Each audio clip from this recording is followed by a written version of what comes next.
शारदीय नवरात्र के 9 दिन और 9 अलग अलग भोग लगाना चाहिए। इससे देवी खुश होती है और जीवन के सभी दुखों का नाश करती है। ये सब काम इन नवरात्रि में जरूर करे, इससे देवी माँ अत्यंत प्रसन्न होती है। पहला दिन माँ शैलपुत्री। इस दिन माँ दुर्गा के पहले स्वरूप माँ शैलपुत्री की पूजा होती है।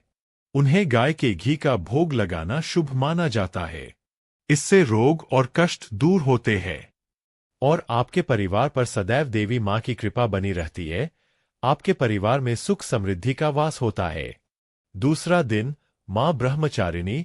माँ ब्रह्मचारिणी को मिश्री का भोग लगाया जाता है। इससे परिवार में सुख समृद्धि आती है।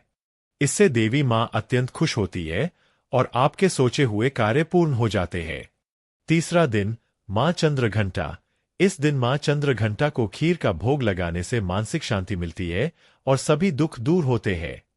खीर के भोग लगाने से माँ देवी खुश होती है और आपके परिवार में खुशियों का आशीर्वाद बनाए रखती है।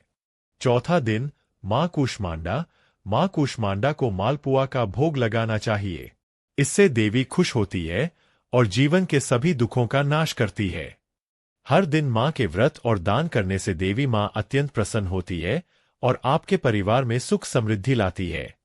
पांचवां दिन माँ स्कंदमाता। माँ स्कंदमाता को केले का भोग लगाया जाता है। इससे सेहत अच्छी रहती है और जीवन में सकारात्मक ऊर्जा आती है। केले के भोग से न सिर्फ शिवजी खुश होते हैं बल्कि देवी माँ अत्यंत प्रसन्न होती है। नवरात्रि के 5वें दिन केले का दान करने से परिवार में शांति सदैव बनी रहती है और सकारात्मक सोच का आशीर्वाद प्राप्त होता है। छठा दिन माँ कात्यायनी। माँ कात्यायनी को शहद का भोग लगाना चाहिए। इससे साधक की आकर्षण शक्ति बढ़ती है और रिश्ते मधुर होते हैं। परिवार का मेल मिलाप बढ़ता है और लड़ाई आदि बनी रहती है। सातवां दिन माँ कालरात्रि। इस दिन माँ कालरात्रि की पूजा होती है। उन्हें गुड़ या गुड़ से बनी चीजों का भोग लगाएं। इससे नकारात्मक शक्तियां दूर होती है और भय से मुक्ति मिलती है।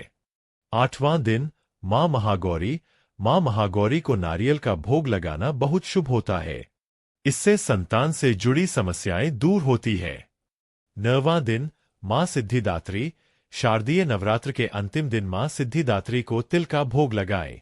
इससे अचानक आने वाली विपत्तियों से सुरक्षा मिलती है।